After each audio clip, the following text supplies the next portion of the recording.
Olá, esse é o canal O que Todo Cristão Precisa Saber e estamos aqui para falar mais uma mensagem sobre desvendando o mistério do arrebatamento, mensagem 5. E aí convidamos o professor Altair, que vai estar conosco, para falar desse assunto juntamente conosco. Professor Altair.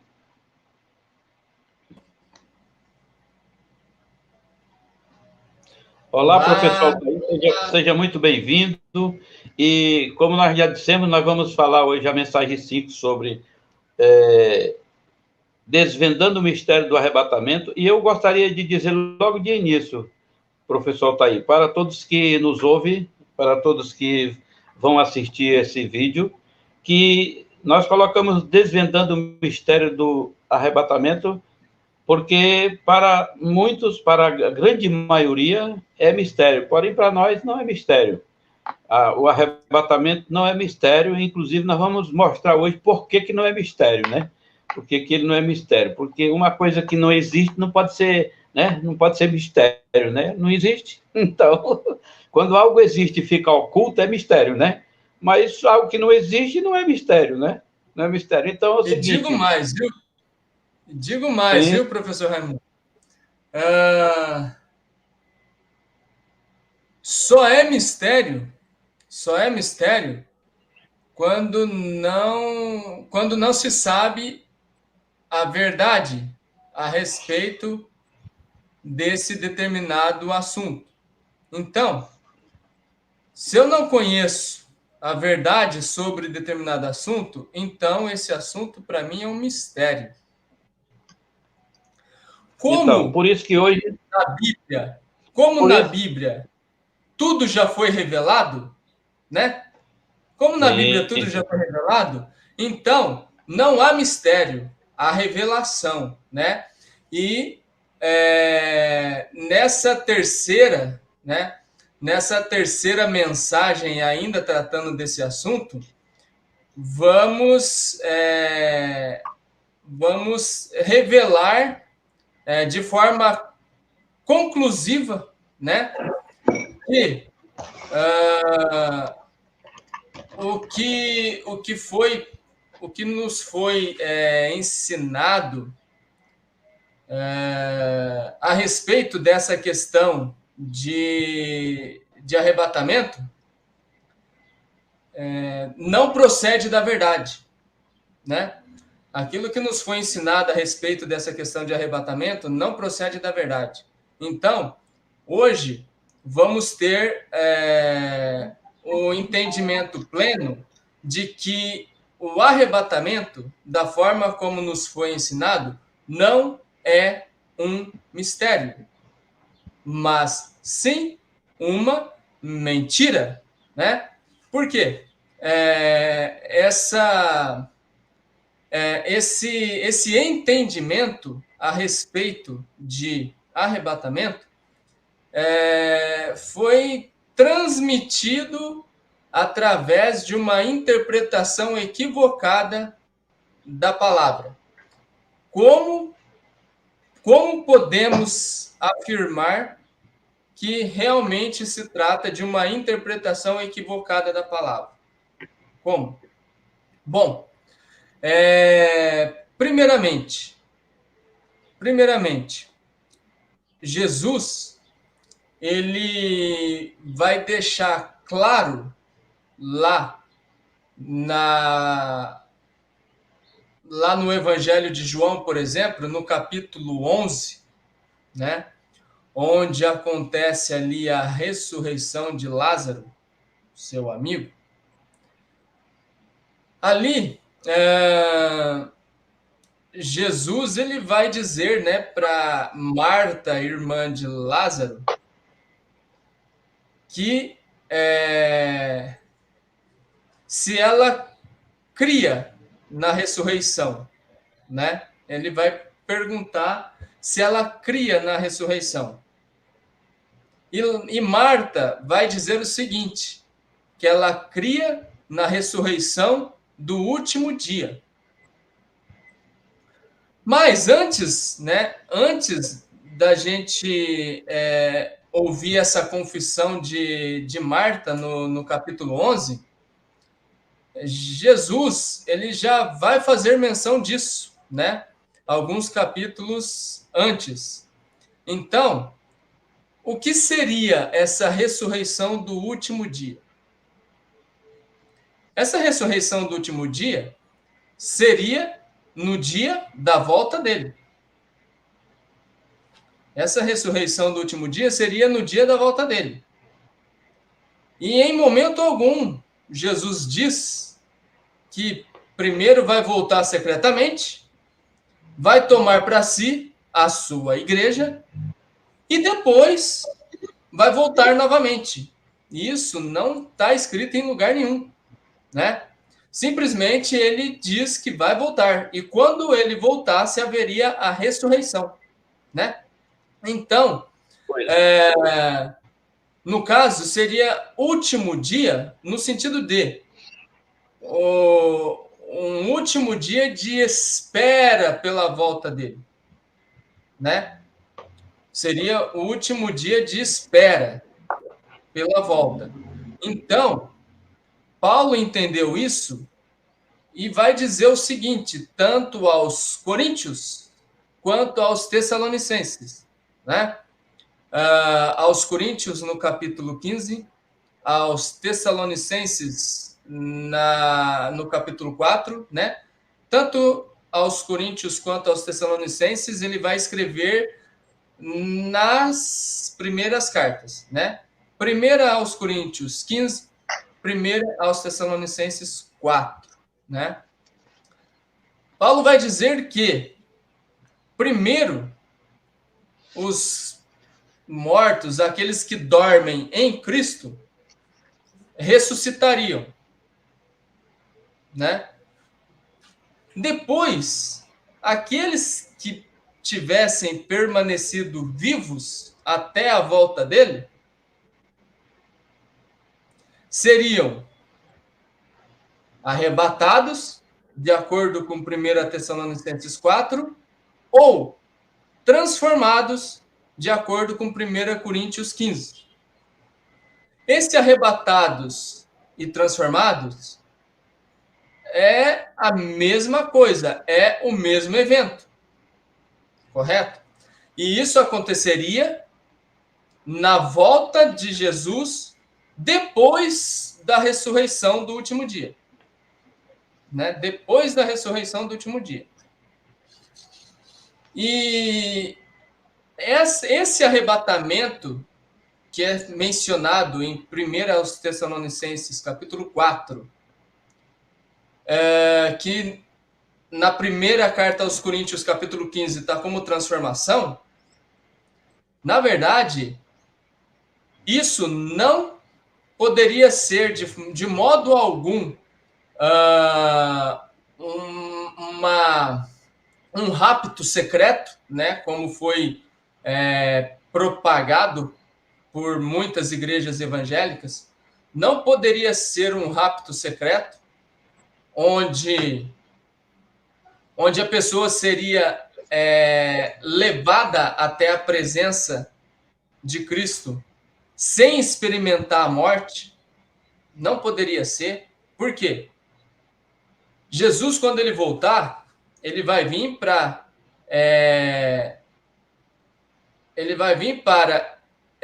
estabelecer o reino, conforme vemos em Apocalipse, capítulo 20. Ele vai vir para estabelecer o reino. E Paulo deixa claro ali, na carta aos Coríntios, no capítulo 15, que nem carne nem sangue herdaria o reino, mas o corpo que é corruptível, ele se revestiria de um corpo incorruptível. Quer dizer, faz algum sentido pegar algo que é corruptível e revestir de incorruptibilidade, mantendo aquele corpo corruptível? Não faz sentido algum, né? Então, esse corpo corruptível, esse corpo corruptível, ele deixaria de existir. E seria dado aos que vencerem, aos que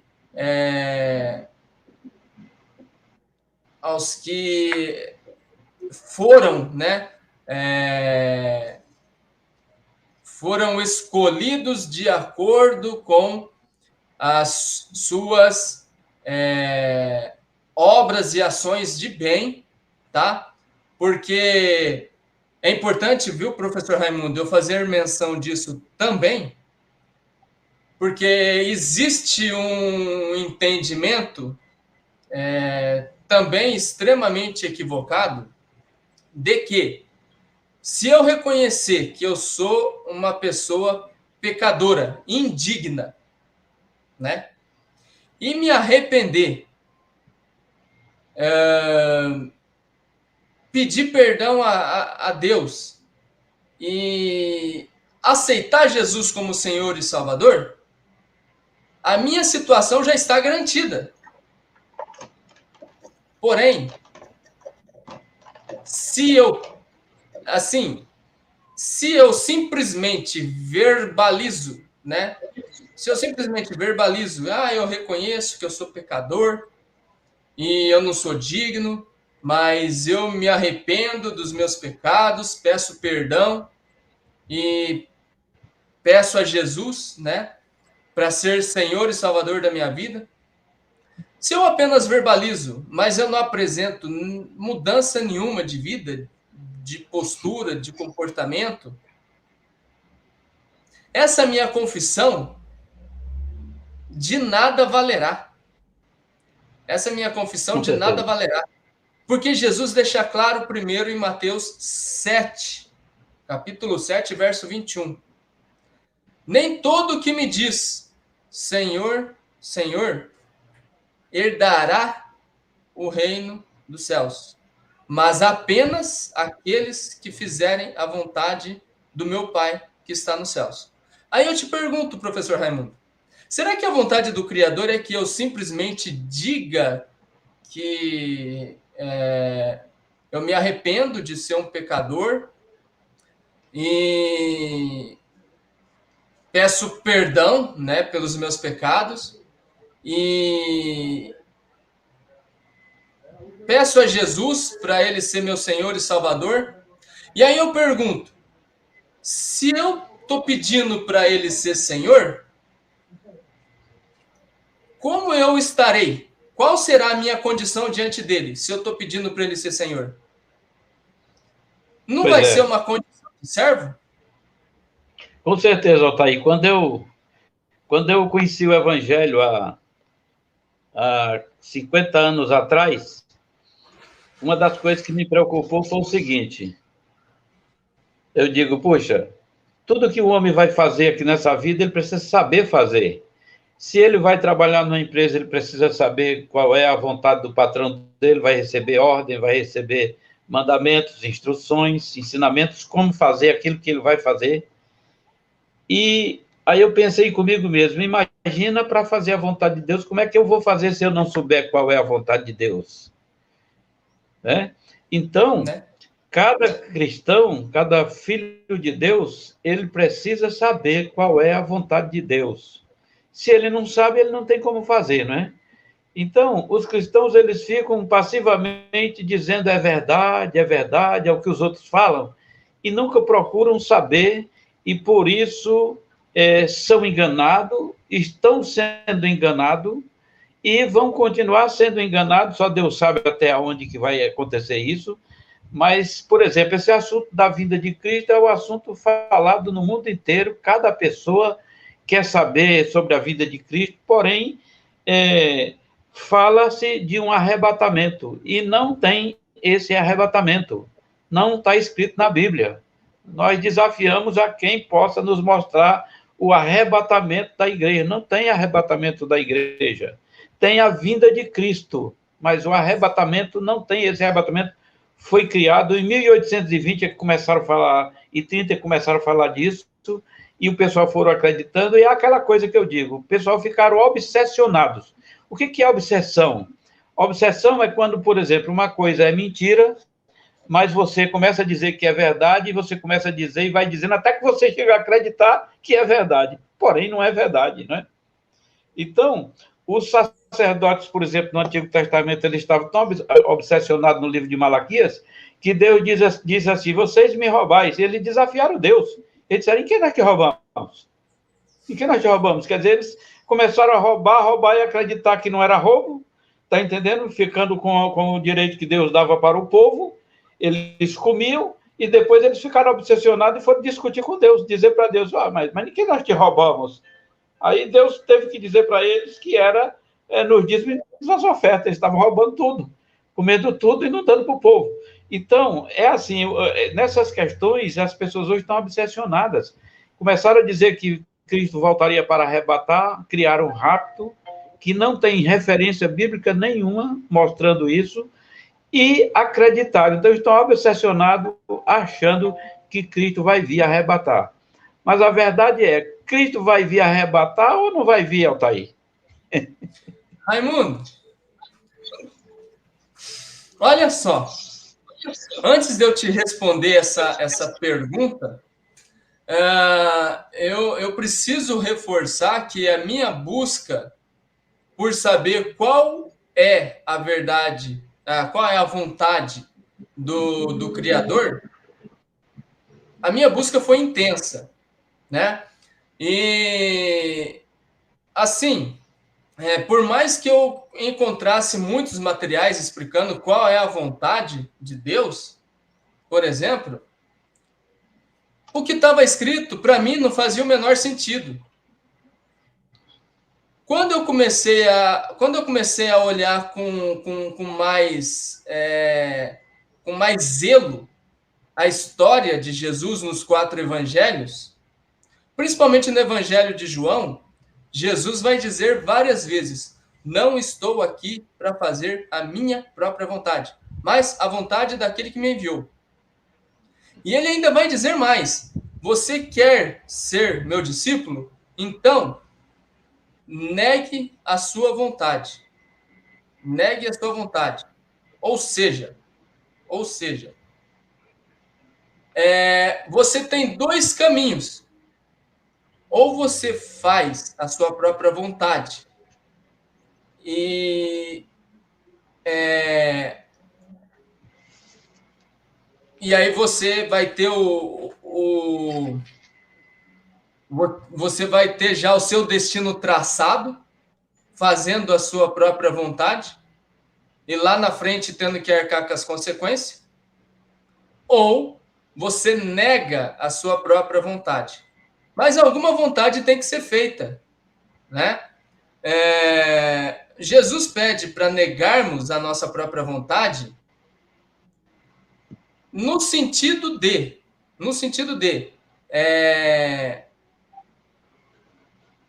termos a vontade do Criador como sendo a nossa própria vontade, né? E Jesus, ele mostra como é que ele fazia a vontade daquele que o enviou. Sempre se preocupando com o outro, né?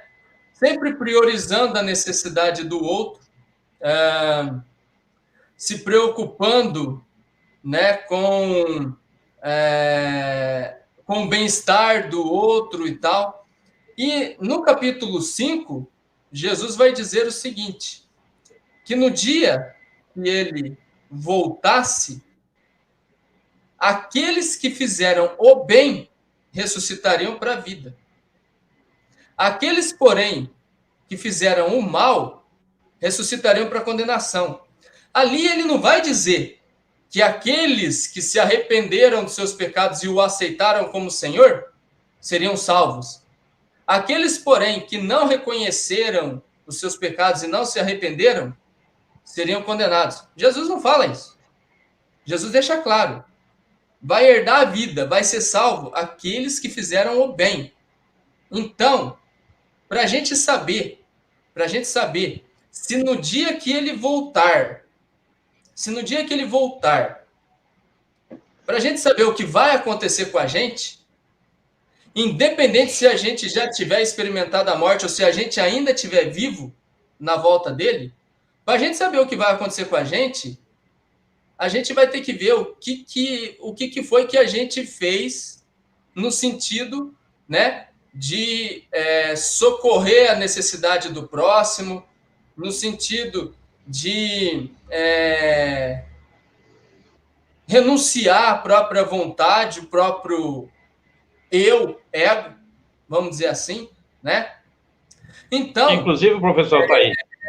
Se a gente não se atenta para isso, não importa o que vai acontecer quando ele voltar. Agora, essa questão de arrebatamento, como eu falei no começo, foi visto de forma totalmente equivocada. Por quê?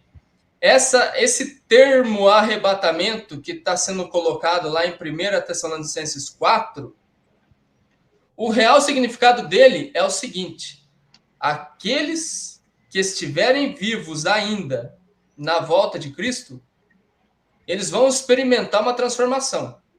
É a mesma coisa de 1 Coríntios 15. E essa transformação é o quê? É a morte também. É a morte também. Por quê? Porque a gente vai ter que ser liberto desse corpo corruptível. E a única forma da gente ser liberto... Pois é, professor, tá aí. Inclusive, Cristo falou que era não abrir e fechar de olho. Quando se dorme, se fecha o olho mesmo. Quando morre, fecha o olho mesmo. É um momento transitório da matéria para a imatéria. E ninguém poderá usar o reino de Deus, herdar o reino de Deus, se não passar da matéria para a imatéria. Essa passagem vai ter que ter. Todos vão ter que passar por isso, né? Então, não tem como herdar a imatéria vivendo na matéria. Simplesmente pode até se viver aqui. Sim. Sabe qual vai ser a única vantagem? A única vantagem de quem tiver ficado vivo na volta de Jesus? Vai ter a oportunidade de ver por alguns instantes Jesus voltando.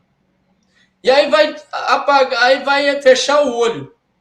E aí, a hora que abrir o olho de novo, já vai estar com um novo corpo. Já vai estar com um novo corpo. Porém, não vai acontecer de a pessoa ser poupada daquilo que está por vir. Não vai acontecer da pessoa ser poupada daquilo que está por vir. Por quê? Essa única volta do Senhor Jesus é só no final da grande tribulação. Ele não volta antes. Ele não volta antes. Com certeza. E vai acontecer, sim, um arrebatamento no sentido de você vai ser retirado dessa vida terrena, passageira, e vai ser introduzido na vida eterna. Esse é o arrebatamento. Porém, só depois que passar a tribulação. Pois é, e é interessante que vai ser tirado da terra, e ainda tem uma coisa aí muito interessante. Cristo vai estar com a grande foice na mão para ceifar, né? Esse é o arrebatamento, Raimundo. Pois Apocalipse 14. Esse é o arrebatamento.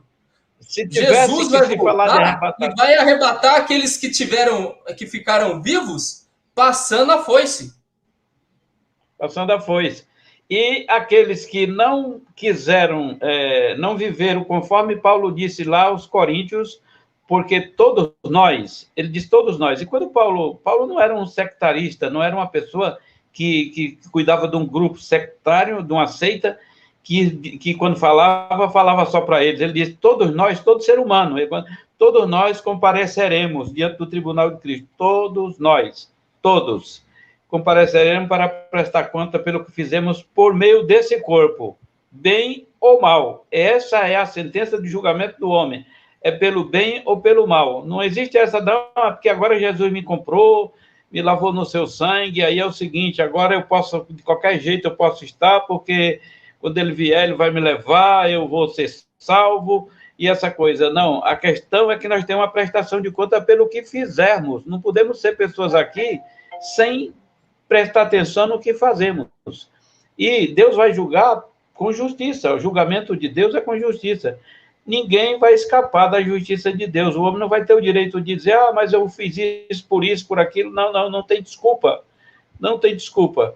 Então, não há esse arrebatamento que se prega, e se tivesse que haver, seria esse, lá do final, porque se nós olharmos aí no capítulo 13 e 14 de Apocalipse, nós vimos que vai haver 7 taças com 7 pragas, e todos vão estar aqui vendo tudo isso aí acontecer, todas essas coisas acontecerem.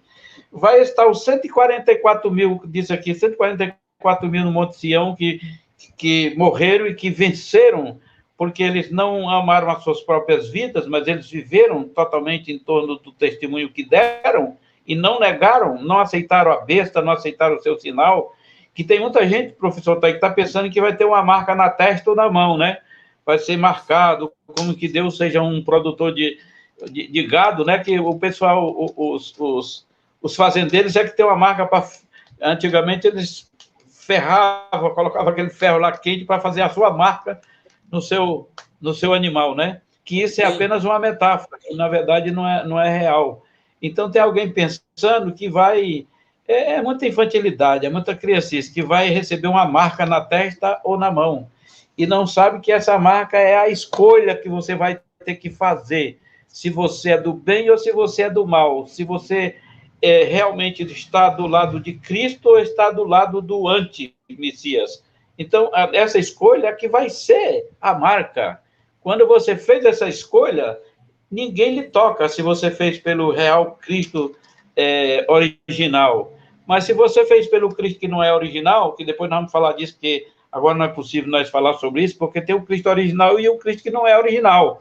E tem muita gente pegada com o Cristo que não é original, pensando que é o Cristo original. E esse é o grande engano. Então, o que acontece? Qualquer cristão, você aí, meu amigo que está ouvindo essa palavra, você pega sua Bíblia e vai lá em Apocalipse e veja lá, vai haver 7 pragas que vai ser derramado, 7 taças que vai ser derramado sobre a terra, e que vai haver pragas terríveis, e todos vão estar aqui. E aqueles que aceitaram esse sistema do anticristo, eles vão ser atormentados com essas pragas durante todo aquele tempo. E Cristo ainda não voltou. Vai morrer todos os vencedores, e aí depois é que Cristo vem para estabelecer o seu reino. Mas não tem essa volta. Eu desafio, você pode ir nesse canal aqui, você pode pegar lá o e-mail, o nosso e-mail, pode mandar um e-mail, pode falar o que você quiser, pode perguntar o que você quiser, eu desafio. Se você tem Bíblia, concordância bíblica, qualquer coisa aí que você tenha algo dizendo que Cristo vai vir com esse arrebatamento, você traga para que nós possamos nos retratar, dizendo que estamos errados. Porque nós temos certeza que isso não existe. É por isso que nós colocamos o título dessa mensagem, o mistério do arrebatamento, porque para nós não é mistério, mas para muitos... O mistério sendo desvendado, né, professor Raimundo? Desvendado, nós estamos desvendando. Pois é, e nós estamos desvendando, simplesmente mostrando a Bíblia para você, simplesmente mostrando o que está escrito aqui. Você pode olhar lá e você vai ver que, se você está aguardando que Cristo venha arrebatar e você vai para o céu... Inclusive, o seguinte, tira esse pensamento de vai para o céu. Cristo não vem buscar ninguém para o céu. Cristo vem estabelecer seu reino no reino milenar, no reino 7, que é o 7º milênio, e você vai, se você for um vencedor, vai estar lá com ele. Mas é o seguinte, essa questão de céu...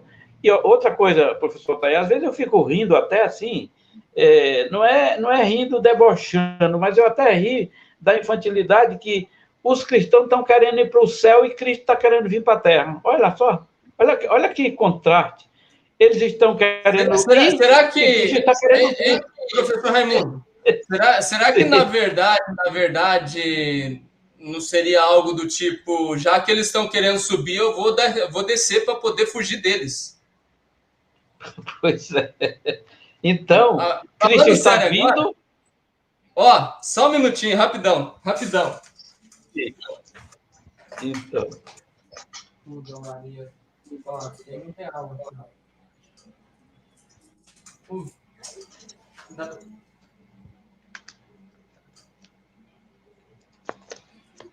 Certinho? Pois é, meu amigo, você que está nos ouvindo, fique certo de que não tem esse arrebatamento, certo? Tem a Isso vinda aí, de Cristo, desculpa. e essa vinda ainda tem essa vinda, ela é visível. Ela é E visível, presta professor atenção. Raimundo, Sim, professor pode falar, Raimundo, Altair. mais um detalhe que me ocorreu agora. Eu gostaria, se possível for, fazer um compartilhamento. Esse texto é um texto assim que, assim, para mim, né, ele é de uma profundidade, me ajudou a ter, né, compreensão, me ajudou a ter uma compreensão em relação, né, a essa questão aí do fim, e eu gostaria de estar compartilhando. Me ocorreu algo que eu não tinha me atentado antes. Sim, Esse texto ele encontra-se no Evangelho de João, no capítulo 5, e eu gostaria de fazer a leitura do verso 25 ao verso 29, que eu acho importante. Acontece um detalhe aqui que eu acho que a gente precisa pontuar, né? João 5, a partir do verso 25, vai dizer o seguinte: em verdade vos digo que vem a hora, e já chegou, em que os mortos ouvirão a voz do Filho de Deus. Os mortos ouvirão a voz do Filho de Deus. Aqui, Jesus está falando de um tipo de morte. E os que a ouvirem viverão. Ou seja, nem todos vão ouvir. Então, os mortos ouvirão a voz de Deus. E os que a ouvirem viverão. Ou seja, não é simplesmente ouvir, é se atentar para aquilo que o Filho de Deus está dizendo. Então, aqueles que ouvirem e se atentarem, esses viverão. Continua, verso 26. Porque assim como o Pai tem vida em si mesmo, também concedeu ao Filho ter vida em si mesmo. 27. E lhe deu autoridade para julgar, porque é o Filho do homem. 28. Agora aqui, ó, ele vai falar de um outro tipo de morte. Não vos maravilheis disto, porque vem a hora, e essa hora ainda não chegou, vem a hora em que todos os que se acham nos túmulos ouvirão a sua voz e sairão. Todos os que se acham no túmulo, aqui agora ele está falando de outro tipo de morte. Ouvirão a sua voz e sairão. E os que tiverem feito o bem, no verso 29, os que tiverem feito o bem ressuscitarão para a vida. E os que tiverem feito o mal ressuscitarão para juízo. Então, olha que interessante. No verso 25, ele vai falar de uma morte espiritual.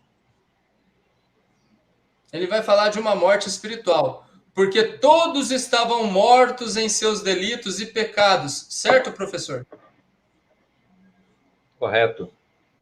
Todos Correto. estavam mortos em seus delitos e pecados. Porém, aqueles que ouvissem e dessem, se atentassem para aquilo que o Filho de Deus estava dizendo, esses passariam a viver, ou seja, teriam a experiência de um novo nascimento. Aquilo que ele vai falar para Nicodemos no capítulo 3, né, de João. Aqueles que ouvissem e se atentassem para o que o Filho de Deus estava anunciando quando veio a esse mundo, esses viveriam, né? No verso 28, ele já vai falar sobre morte física. E ali fica claro que quando ele voltasse, aconteceria a ressurreição, né? E ia ressuscitar tanto aqueles que fizeram o bem quanto aqueles que fizeram o mal, né? E aí cai naquilo que ele propõe lá em Mateus 25, no finalzinho de Mateus 25, né? Sobre as ovelhas à sua direita e os bodes à sua esquerda.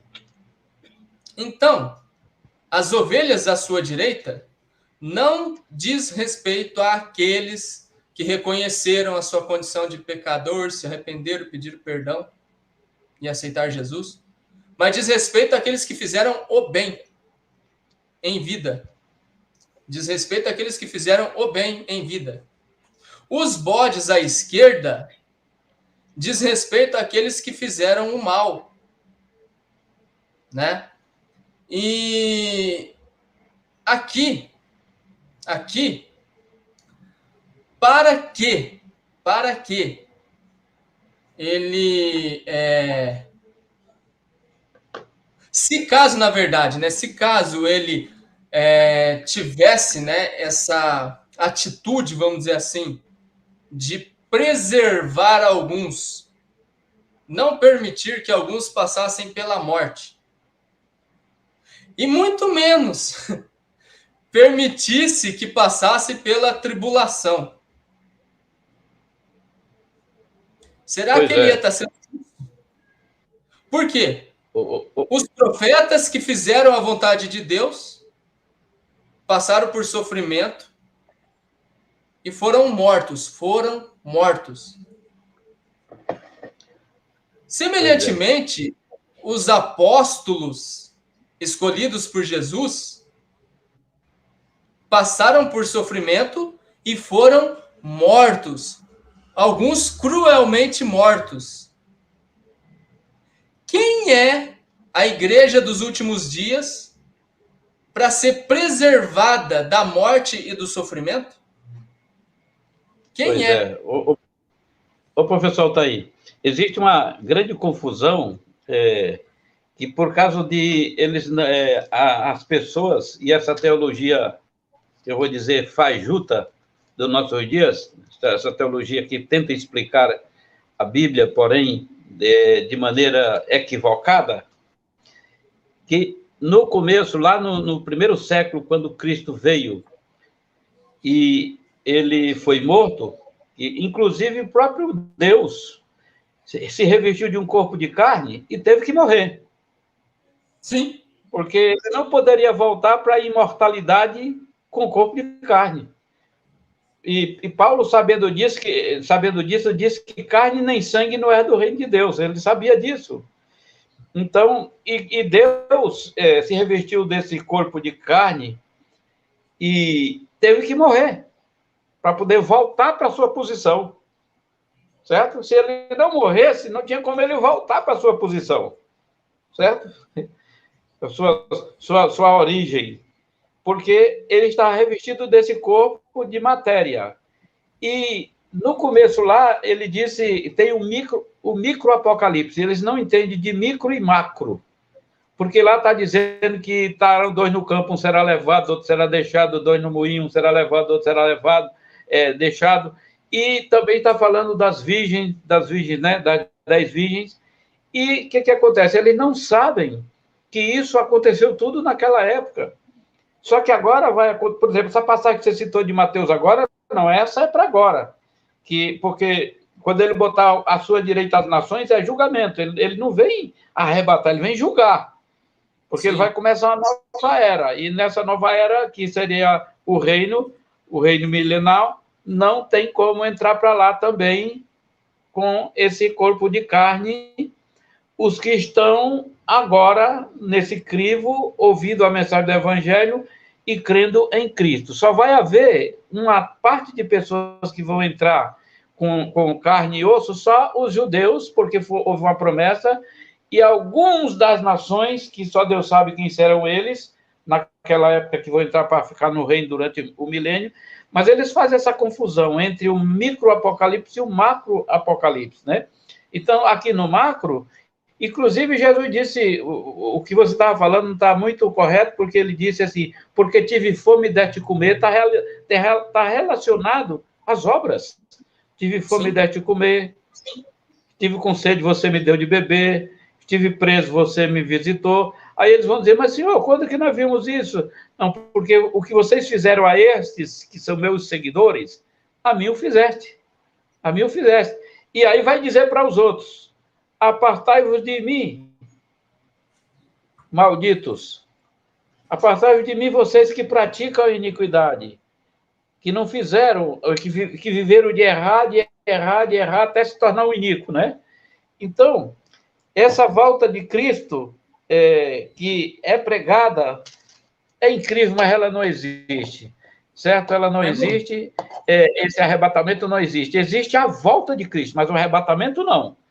Cristo vai voltar, porque, inclusive, ele disse, está lá em Mateus, quando ele foi levado, os anjos que estavam observando falaram assim, esse Jesus que dentro de vocês, saiu uma voz lá que diz, esse Jesus que dentro de vocês está sendo levado, há de vir assim, como vocês estão vendo ele ir. E lá em Apocalipse está escrito que todo olho verá. O próprio Senhor falou lá que todo olho verá. E ele disse também, eis que em breve eu venho. Mas ele não disse, eu venho arrebatar. Não. Ele disse, eu venho. Ele vem para o reino. Então, meu amigo que está nos ouvindo, que tem a oportunidade de ouvir esse vídeo, atente bem. E eu aconselho você, pegue o capítulo 14 de Apocalipse até o capítulo 17, 18, tudo aqui ainda está havendo julgamento das pessoas aqui na Terra, das nações aqui na Terra, e Cristo ainda não voltou, certo? Então, ele só voltará depois que ceifar da face da terra os seus que são o trigo, e colocar no seu celeiro e pegar o joio e pôr no fogo, que vai ser, esse fogo aí é fogo simbólico, é uma metáfora para a colheita, né, que se colhe o que é erva daninha e se coloca no fogo para queimar, é isso que se faz quando você vai plantar o roçado e coisa e tal. Então, isso é apenas uma metáfora, porque também não tem esse fogo. Até esses fogos que o pessoal vê, diz que vai ficar lá fervendo dentro do fogo, esse fogo não existe, isso é uma metáfora.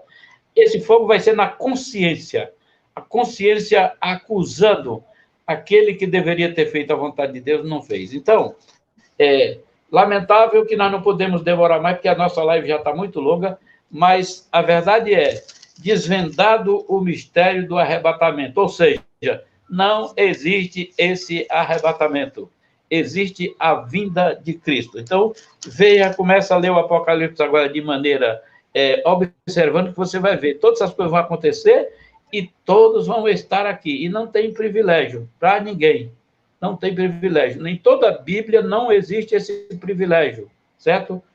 Deus não interfere aqui nesse crivo com o homem, Deus deixou tudo para, inclusive, se você ler no Novo Testamento, está muito claro, Deus aguardando tudo para o dia da ira, que é, qual é esse dia da ira? É o grande dia, qual é esse grande dia? É o dia da volta dele. Por que a volta dele? Porque a volta dele é para 1000 anos, então, por isso que é chamado de grande dia. Ele não é grande dia somente em questão de de poder, em questão de glória, não é só em questão disso. Ele é grande porque é 1000 anos. Então, é o dia longo, onde Deus vai prestar conta com todos os homens. E todos nós vamos comparecer diante desse tribunal para prestar conta pelo que tivermos feito por meio do corpo, bem ou mal. Essa é a maneira. Então, não existe essa questão as pessoas inventaram tanto dogma, tanta doutrina em relação a você não pode isso, não pode aquilo, senão Deus vai lhe condenar por isso, vai lhe condenar por aquilo. E, na verdade, você tem que julgar tudo pela questão. É bem ou é mal o que eu estou fazendo? O que eu estou fazendo para mim e para o meu próximo. É bem ou é mal? Então, vamos ser julgados por esse tipo de coisa, certo? E, claro, temos que reconhecer que o nosso Criador, ele veio aqui, tomou forma de homem, mas não esqueça, você é mais privilegiado do que ele. Faça uma avaliação aí se você é mais importante do que Cristo. Ele teve que morrer. Ele teve que sair desse corpo material para voltar para a imatéria, meu amigo. E agora, o que você acha? Você acha que você vai ter o privilégio de não passar pela morte? Olha, desculpa eu falar com essa linguagem. Tira o cavalinho da chuva. Se prepara, porque a coisa não é fácil, porque quando ele vier, ele vem para julgar. E outra coisa, Raimundo, outra coisa, só para fechar o caixão, quer dizer, só para encerrar a mensagem de hoje. Professor, o próprio Jesus estaria sendo incoerente em relação ao que ele disse no capítulo 15 de João, no capítulo 16, que todos aqueles que aceitassem segui-lo, aceitassem serem discípulos dele, passariam por tudo que ele passou, inclusive a morte. Então, ele falou. Como que pode alguém achar que está sendo servo de Cristo e não vai passar por sofrimento, por perseguição, por morte? Que raio de servo é esse? Pois é. E os servos profetas, né? E os servos profetas, que todos morreram, deram a sua vida pela missão que eles faziam, e os apóstolos, e todos aqueles que, mesmo nessa era agora, muito próximo, bem perto de nós aí, num tempo há pouco passado, morreram milhares e milhares de cristãos sendo queimados, botados em fogueiras e botados para os leões comer vivo, e todas essas pessoas porque creram em Jesus. E aí, essa cambada de hoje, que começa a interpretar a Bíblia de maneira errônea, arranjaram um privilégio para falar algo que coça nos ouvidos das pessoas, que as pessoas querem ouvir, que não vão morrer, vão ser privilegiadas, que vão ser tiradas antes da tribulação. Mas ainda veremos, viu, professor Raimundo? Ainda veremos por que é que existem essas pessoas ensinando de forma equivocada. Ainda veremos. Ainda veremos. Pois é, nós queremos agradecer a você que permaneceu até agora ouvindo essa palavra.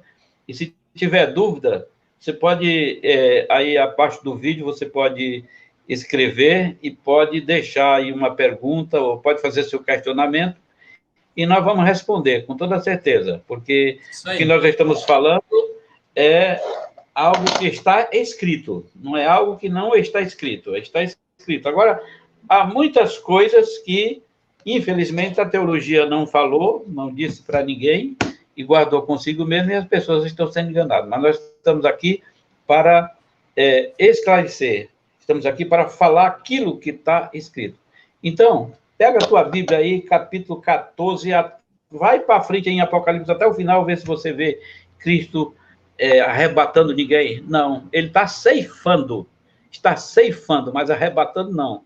Está tirando vidas, porque ele vai começar uma nova era do reino, e o reino é um reino de justiça, Então, quando ele vier, ele já vem dizendo assim, ó, pessoal, se prepare, porque agora é a justiça. Vocês nunca praticaram a justiça como deveria, mas eu vou ensinar, eu vou mostrar como se pratica a justiça, e é possível viver na terra ainda, mesmo assim, com carne e osso, porque no reino milenar, no reino de 1000 anos, vai estar as nações lá. Só que eles não vão mais ter a liberdade que tem aqui. Então, enquanto nós estamos agora, nessa caminhada, vamos procurar ver as coisas de maneira correta, para que nós não sejamos apanhados de surpresa. O próprio Jesus disse, né? Vigiasse, né? E alguém místico disse que vigiar é você ir lá para cima do monte, ficar lá, fechar os olhos, orar, clamar, fazer e acontecer. Não, não, vigiar é procurar com afinco conhecer a realidade das coisas, a verdade, estar atento para não ser enganado. Então, é isso aí, que todos possam entender isso que nós estamos falando, e até a próxima. É isso aí, pessoal. Até a próxima.